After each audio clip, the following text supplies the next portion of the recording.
네, 안녕하세요. 천생 교수입니다. 그럼 이어서 대한민국 교육기적 1장의 5번째 이야기, 대한민국 교육에서 사라져가는 자유에 대해서 생각을 해보겠습니다. 개인과 자유의 가치를 생각하면서 작금의 한국 교육을 생각하면 전 좀 슬퍼집니다. 보통 한국 교육의 가장 큰 병을 쉬운 공부병이라고 할 수 있습니다. 그러니까 공부가 좀 쉬웠으면 하는 그런 병에 걸렸다는 것이죠. 어, 그런데 공부는 결코 쉬운 일이 아니죠. 어, 앞선 시간에 읽었듯이 자유가 결코 쉽게 얻어지지 않는 것과 같습니다. 사실은 쉬워 보이지 않는 엄한 선생님만이 공부를 쉽게 해줍니다. 교과서만 달달 외면 100점을 맞게 되고 100점만 맞으면 인류대학에 진학하고 인류대학만 졸업하면 좋은 직장과 행복한 삶이 보장될 것 같은 병에 걸려 있는 것이죠. 이런 걸 저는 쉬운 공부병이라고 이름을 붙여봅니다. 100점은 사실 교육의 목적이 아닙니다. 엄한 선생님과 염화시중어의 미소로, 그러니까 부처님께서 엄한 선생님이셨던 거죠. 가섭에게 있어서는 말이죠. 그 부처님과 가섭 사이에 있었던 염화시정의 미소로 소통하고 청출어람하는 것이 교육인데, 저는 아무리 봐도 정치인들이 이 교육을 희화해 버렸습니다. 웃음거리로 만들어 버린 거죠.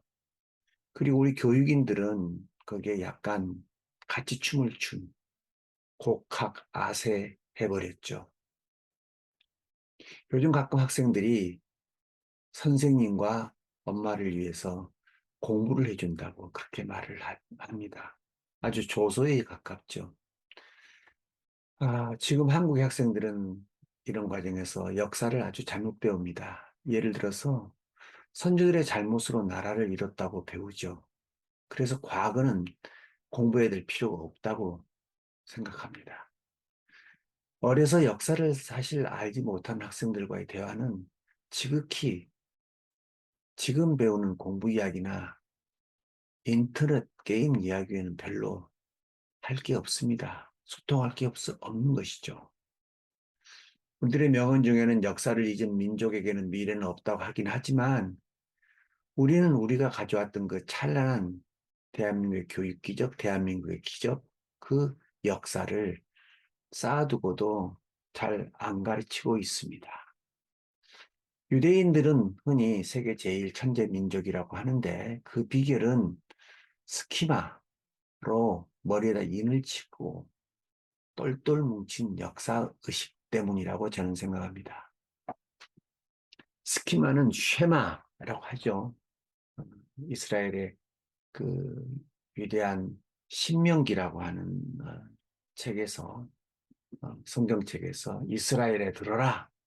너희가 어떻게 살아왔는지를 머리에다 각인을 시켜라. 이렇게 할 때 뜨는 스키마이죠. 우리가 아는 삐아제가 이를 스키마라는 말로 인지구조라는 말로 교육학적 지식으로 만들어줬습니다. 세종이 한글을 창제하고 제일 먼저 한 일은 용비어천과 월인천강지곡을 펴낸 것입니다. 무엇을 의미합니까?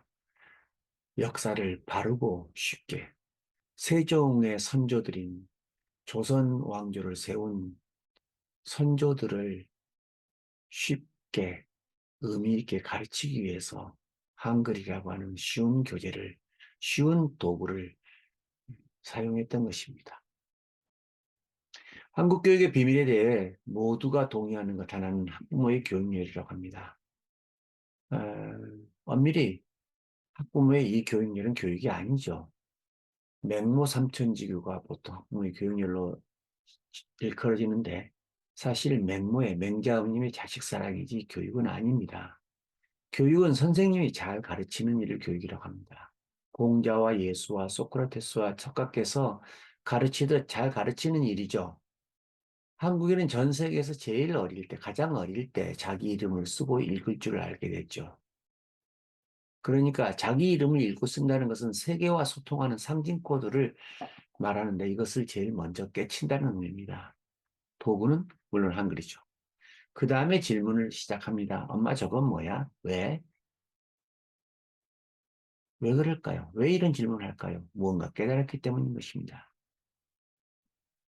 무언가 앞서서 배웠기 때문에, 그러니까 선행학습을 했기 때문에 그런 질문을 하는 것이죠. 아, 그 선행학습을 했기 때문에 그 다음 질문, 곧 배움이 일어나는 것이죠. 근데 나서서 국가가 이 선행학습을 금지하거든요. 참 정치적인 희화입니다.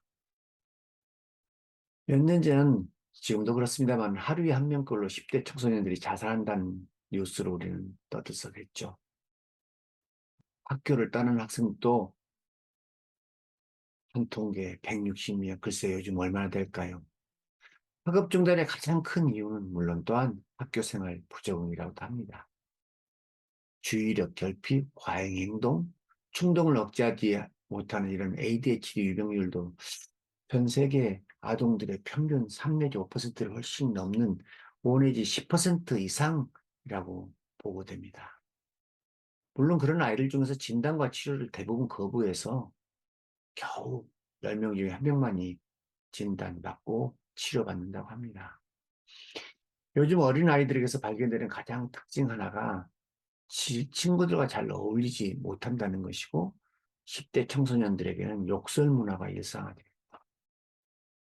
보건복지부 2018년 자살 실태 조사에 보면 이런 자살률이 폭으로 증가하고 있음을 알고 있으며 2020년 청소년 통계에서도 우리는 2010년 이후에 전 세계 청소년 사망 원인 1위가 세계에서 가장 높은 사망률을 보이고 있고 이 사망자들의 폭도 또한 학생들의 자살률도 굉장히 높아진다는 것이. 아, 통계에 의하면 뭐 15 내지 46%의 청소년이 한 번 이상 자살을 생각한다. 이런 통계도 나와. 보통 큰일이 아닙니다. 물론 우리는 아이들만 그러하지 않습니다. 요즘 아이들만 그러하지도 않죠. 아주 옛날부터 그랬고요. 늘 있어왔던 인류의 오래된 숙제이죠.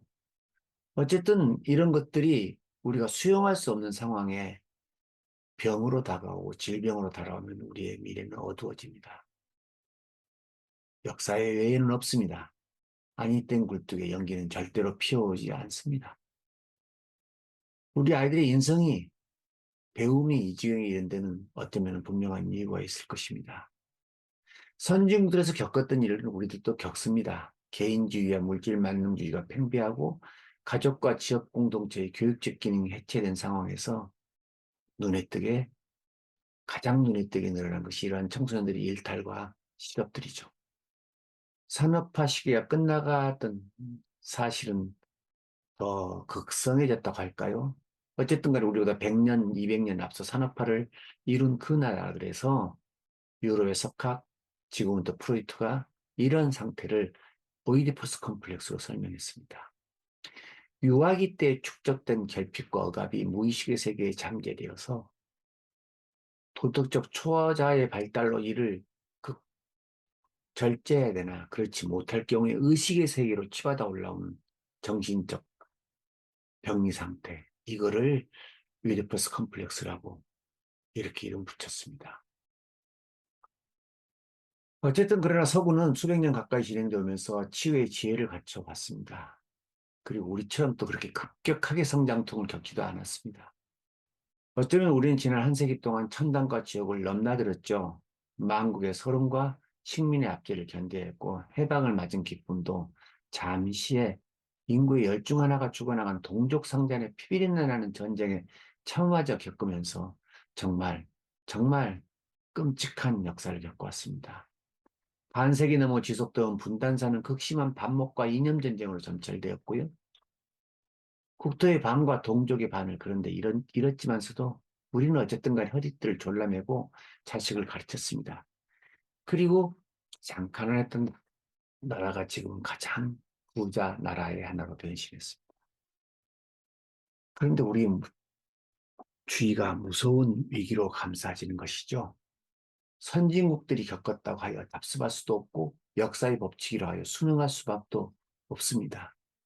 무섭기 무섭기 이를 데 없이 자녀들은 엇나가고 부자식이 상팔자가 되어버린 지는 오래입니다. 핵가족화로 인한 세대 간의 소통 부족과 부모님의 은혜에 대한 감사 등 어른 공경의 위풍양속이 사라지면서 본바다 전통으로 이어가야 될 뿌리 깊은 부모의 지식과 지혜는 경시받고 있고 고전은 낡은 것이 되어버렸습니다. 동네 아이를 내 자식처럼 여겼던 공동체 의식은 약화되고 내 아이만 최고라는 생각이 앞섭니다. 이웃에 대한 무관심과 배려 부족은 관계단절로 이어졌고 결국은 서로가 소외되는 사회가 되었습니다. 좋아하는 선생님이 있어도 존경할 만한 스승은 찾기 힘들다는 말이 회자되고 스승의 그림자는 밟지도 않는다는 말은 옛말이 되어버렸죠. 사실 되돌아보면 이 모두가 자녀들에게 학생들에게 후대에게 모범을 보이지도 못하고 제대로 가르치지 못한 우리들의 잘못입니다. 나만이 최고이고 나만 가지면 그만이라는 극단적 이기심 탓에 우리 자녀를 된 사람으로 키우기보다는 난 사람으로만 키우려고 했죠. 이 모든 것이 사회를 위해 쓸모있는 사람이 되기보다는 돈 많이 벌어 즐기고 남에게 뽐내는 삶이 성공한 인생이라고 잘못 가르친 결과입니다. 협동보다는 경쟁, 함께보다는 혼자, 우리보단 나, 더불어보다는 덜을 강조하며 인류대학병에 만연된 사이에 학생들의 아이들의 인성은 비뚤어져 버렸고 학교에는 신뢰와 존경받는 스승이 사라져 버렸습니다. 그럼에도 불구하고 학교는 마지막 보루입니다. 가정에서 상처받은 아이들은 학교에서 치유받기를 원합니다. 우리는 그렇게 치유를 받아왔습니다. 학교에서. 그것이 한국 교육의 역사였습니다. 그런데 요즘은 이 학교마저도 힘겨워하고 학생들만이 힘겨운 것이 아니고 선생님들도 힘겨워합니다. 교육에서 행복은 가르침과 배움이 일어날 때 만들어집니다. 선생님이 가르쳐준 것이 안 들려질 때 학생은 선생님을 미워하고 극기와 불행으로 이어지고 그런 학생을 바라보는 선생님의 마음 또한 학생에게서 멀어지고 학생을 미워하게 되면 극기와 선생님의 삶 또한 불행해집니다. 어떻게 해야 선생님과 제자가 잘 가르치고 잘 배울 수 있는 학습 상태가 가능할까요? 그 학습 사태가 불행해지는 이유는 선생님의 가르침이 모자라는 경우와 학생의 배움이 모자라는 경우로 나뉠 것입니다. 선생님과 학생 모두 수업 준비가 잘 안 되고서는 사실은 그 배움이 행복할 수가 없고 즐거울 수가 없습니다. 요즘 학생들이 수업 준비도에 관심을 가져보자 수업 준비도를 결정하는 가장 큰 요인은 기초 학습력 결손이고 이 결손은 어릴 때부터 쌓여 나중에는 눈덩이처럼 불어난다. 기, 어릴 때부터 쌓이는 학습력 결손을 헤아리지 않고 무조건 학생을 나무라는 것은 선생님의 잘못이다. 뭐 이런 얘기들을 수도 없이 해야 됩니다. 그런데 말이죠. 우리들의 경험 가운데 어릴 때 무섭게 꾸지람하고 매를 들었던 선생님이 참 선생님으로 기억되죠. 매를 들었던 이유도 간단합니다. 하나라도 더 가르쳐주기 위한 것이었죠. 다만 그 가르침이 내게 우이독경일 때 화가 나고 질려버리긴 했으나 그래도 조금이나마 귀에 남을 때 선생님께 감사하며 인성이 함양되었던 것입니다. 다시 이제 우리는 잘 가르치는 선생님의 권위가 살아나는 나라로 건너야 되겠죠. 가르치지 않고서는 선생님의 권위가 살아나지 않습니다. 부모님의 권위, 목사님, 신부님, 스님의 권위와 선생님의 권위는 다르고 사장님과 대통령의 권위와도 다릅니다. 그동안 선생님들이 뭘 잘못했는지 한번 반문해 봐야 될 것입니다. 꼭 선생님들이 잘못이랄 것은 없지만 분명히 잘못된 것은 하나 있어요. 그것은 학교와 선생님들이 혹시 아이를 속인 것은 아닐까 생각해 보자는 거죠.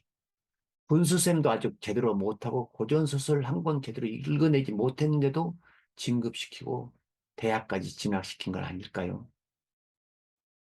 이제 학생들은 선생님이 가르쳐준 것이 아니라 자기가 성적과 합격증을 따낸 것으로 꼭 개중에는 말이죠. 돈으로 산 것으로 생각하고 흡족지 않으며 부모님까지 대동하며 항의하는 사태가 심심찮게 발생합니다. 이러고서는 선생님의 권위는 설당이 없고 인성교육의 뿌리를 내릴 수는 없습니다. 선생님의 권위는 가르침과 배움이 엄격하게 없이는 불가능합니다.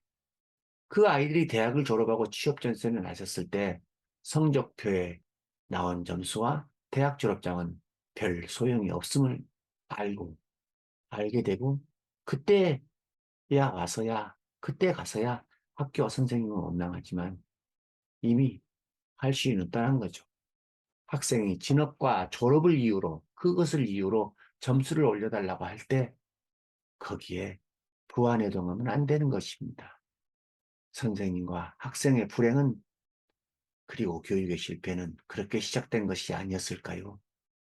그렇게 우리는 교육에서 자유를 조금씩 놓쳐갔던 것이 아닐까요? 생각해 봅니다.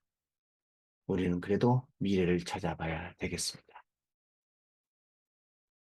그럼 여기서 어, 마치겠습니다. 다음 시간에 다시 책을 읽도록 하겠습니다.